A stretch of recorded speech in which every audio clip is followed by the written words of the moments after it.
అలాగే దేవుని సేవకురాళ్ళకి, దేవుని సేవకునికి నా ప్రత్యేకమైనటువంటి వందనాలు. దేవుడు మిమ్మల్ని దీవించును గాక. ఒక రెండు మాటలు నాకు కూడా ఒక చిన్న కూటం ఉంటే గబాలను చూసుకొని వచ్చాను మీ మధ్యలోకి. నిజంగా నాకు కూడా చాలా సంతోషంగా ఉంది. ఇది ఫస్ట్ టైం నేను మా డేవిడ్ పాస్టర్ గారు వర్తమానం వినటం నిజంగా నాకు చాలా సంతోషంగా ఉంది. సరే, ఒక రెండు మాటలు ఈ కుటుంబాన్ని ఉద్దేశించి దేవుడు నా హృదయంలో పెట్టిన ఒక చిన్న మాట, జస్ట్ ఒక 2 నిమిషాల్లో నేను ముగిస్తాను.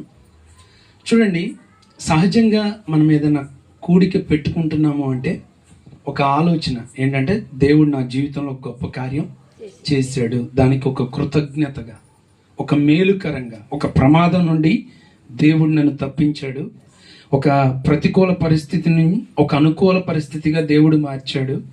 ఆ కృతజ్ఞత తెలియచేయటానికి ఇలాగా సంఘాన్ని, దేవుని బిడ్డల్ని, దేవుని సేవకుల్ని పిలుచుకొని మనం పెట్టుకుంటూ ఉంటాం.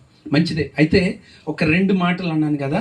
మొట్టమొదటి మాట ఏంటంటే, దేవుడు మన జీవితంలో కార్యము చేసేంత వరకు కూడా మనము ఎలాగుండాలి అంటే, ఒకటి మౌనంగా ఉండాలి. చెప్పండి అందరూ.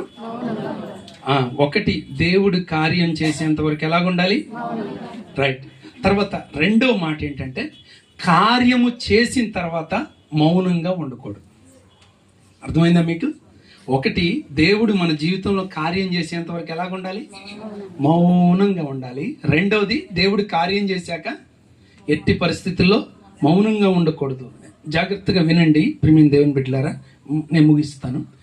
మనం బైబిల్లో ఒకసారి ఆలోచన చేస్తే ఇశ్రాయేలు ప్రజలు ఆ యొక్క మరి ఐగుప్తు నుండి బయలుదేరి వారి యొక్క ప్రయాణం కొనసాగే క్రమంలో ఎర్ర సముద్రం దగ్గరకు వచ్చాక ఆ ప్రజలందరూ కూడా సనుగుతా గొనుగుతా మోషే దగ్గరకు వచ్చారు. మోషేకి కూడా తెలుసు వెనకమాల శత్రువు వస్తున్నాడు అన్న సంగతి మోషేకి తెలుసు. వాళ్ళు గనక దగ్గరకు వస్తే ఏం చేస్తారు అనే సంగతి కూడా ఆయనకి తెలుసు. కానీ వాళ్ళు రాని, నా దేవుడు నాతో ఉన్నాడు కాబట్టి ఆయన కార్యము చేసేదాకా, ఆయన మాట్లాడేదాకా నేను కూడా మౌనంగా ఉండాలని చెప్పి ఆయన అలాగా ఉండిపోయాడు. అవద్దమ్మా అసలు వాటిని టచ్ చేయదు.